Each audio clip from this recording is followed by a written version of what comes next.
Hey, today is the 17th of March, and it's actually the last day of my 5th week, so I thought that I would do an update just to kind of fill you guys in on what's been going on with me lately. This past week has been pretty interesting. I'm going to start with all of my symptoms that I've been going through. The first one would have to be that I'm just super tired a lot. I just noticed today that my areolas have darkened so much.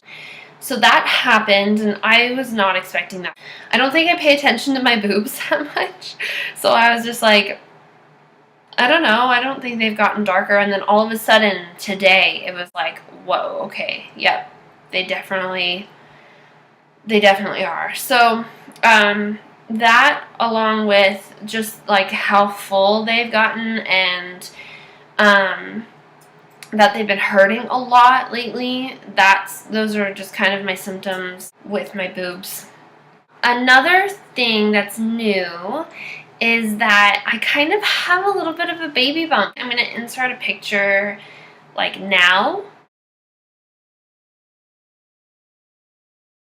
It's just like crazy. I can't believe it. That dress really emphasized that little bump, and I was like, oh my gosh, like I hadn't even noticed it before, and then all of a sudden it was like, whoa, like it's definitely there, and it feels different. Like it's definitely not bloat because it's like firm. And when I do get bloated, it doesn't feel like that. It just feels like belly. So that's kind of cool. I'm really stoked about that because it just made me feel like, wow, okay, yeah, I'm totally pregnant, and it just kind of gave me some reassurance. So my cravings, and just to put out a disclaimer, I don't eat red meat. I don't eat meat at all, actually. I'm a vegetarian. Well, I guess I would be technically considered like a pescatarian because I do eat fish, and I just started eating fish, actually. Like when I started to try to get pregnant, that's when I started eating fish again. But for a really long time, I was just vegetarian. I didn't eat any meat at all. I've been craving cheeseburgers lately, and I think it's just because I really need protein, but I have been just wanting one so bad. I actually made a chili today, and it was a lot better. Like that craving kind of went away after that, and I think that's a good sign. That just means that I really needed protein, because I just don't want to start eating meat again. I just can't even stomach the thought of eating meat, so it's just not going to work out for me. So I'm just trying to get as much protein as possible, which leads me to my other craving, which is peanut butter.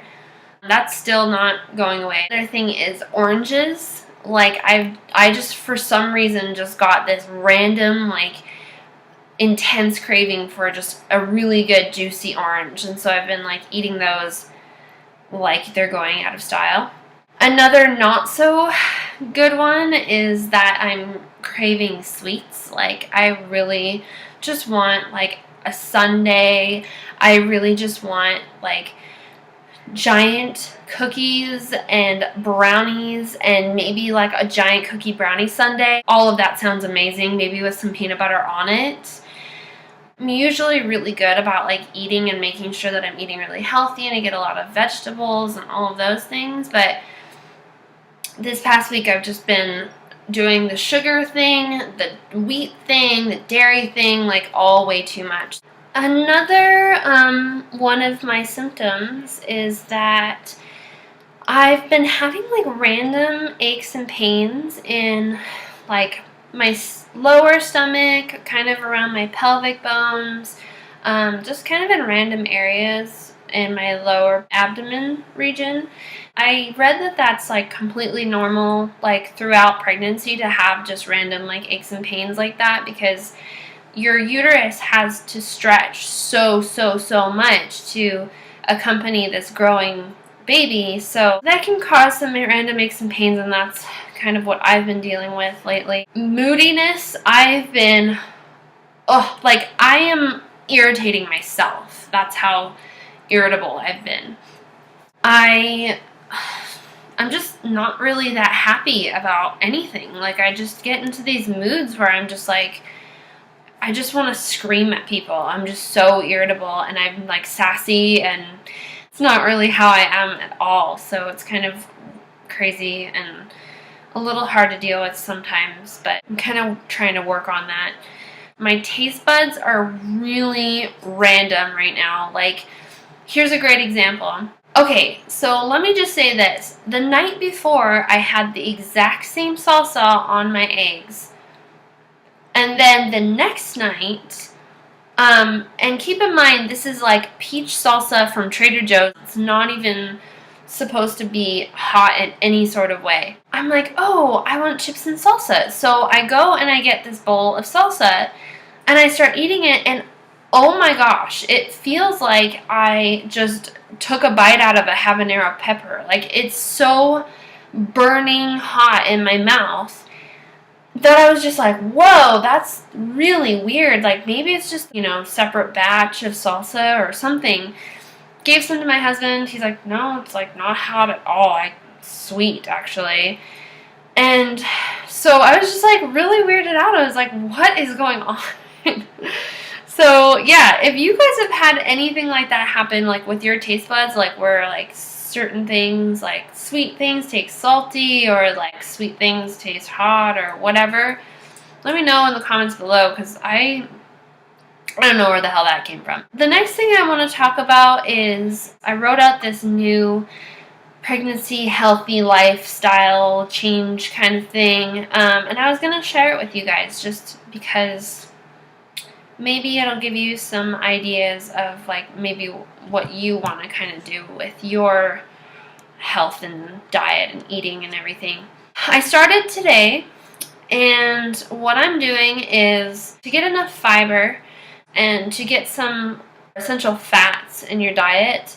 I'm doing 2 tablespoons of ground flax seeds in the morning or before bed.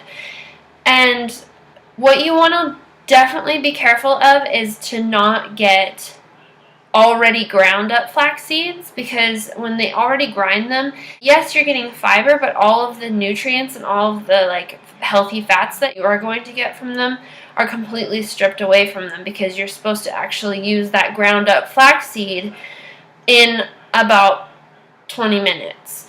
So yeah, that's something to keep in mind, is to get whole flax seeds and grind them yourself. No refined sugars. I'm allowing myself honey, and I'm allowing myself coconut sugar. The coconut sugar is low glycemic, so it doesn't raise your blood sugar. No flours whatsoever.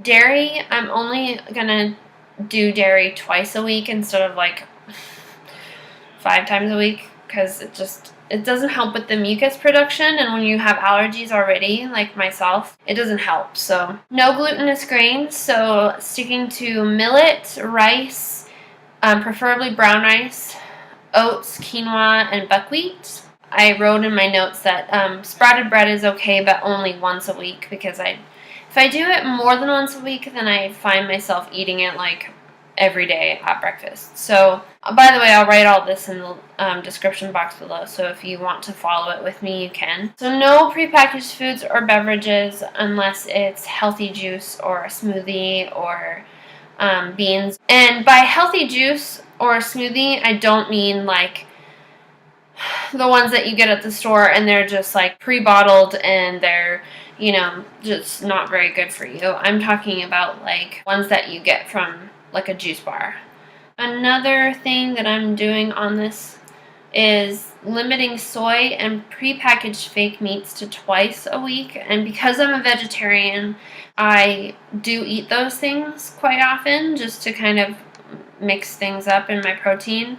But I'm going to definitely try to limit them because they are processed still, so they're not, they're not necessarily the healthiest thing that you could eat, but they are a protein source, so what can you do? Fish 3 times a week, because fish is still pretty high in mercury and you don't want to get too much of that. Lots of veggies, cooked and raw. Make sure it's more like steamed so you don't lose all of the nutrients out of it. I do like doing like roasted though, so lots of green juices and smoothies. lots of nuts and seeds and nut butter, lots of water. Make sure you're drinking tons of water, lots of sleep, and then I put any form of exercise every day for at least 30 minutes, morning or night. So it could be dancing or walking or whatever, just as long as it's getting my heart rate up. And then also take an hour out of the day to meditate, read, or just ground yourself and get recentered. I really firmly believe that your prenatal is super important, but so is your frame of mind and your emotions and everything, because all of that passes to the baby as well. You're sharing the same body. My mom is coming to town, so I won't be around for this whole week, but I want to do an update on the 25th because that's when my first appointment is. So I will be back then to kind of give you an update on how all of that went. I think that right now I'm going to wrap up the vlog. I was going to talk about a few other things, but I just feel like it's kind of getting long. But I will be back to talk more about everything. I think in the next vlog I'd like to do kind of the physical, the emotional, and the spiritual side of pregnancy. Mama Natural, she's one of my favorite vloggers on YouTube. She kind of did that throughout her pregnancy, and I like that. So I'm gonna try and do that in my next vlog. I hope everything is going well for you. Don't forget to like, comment, and subscribe, and I will see you in my next video. Thanks for watching. Bye.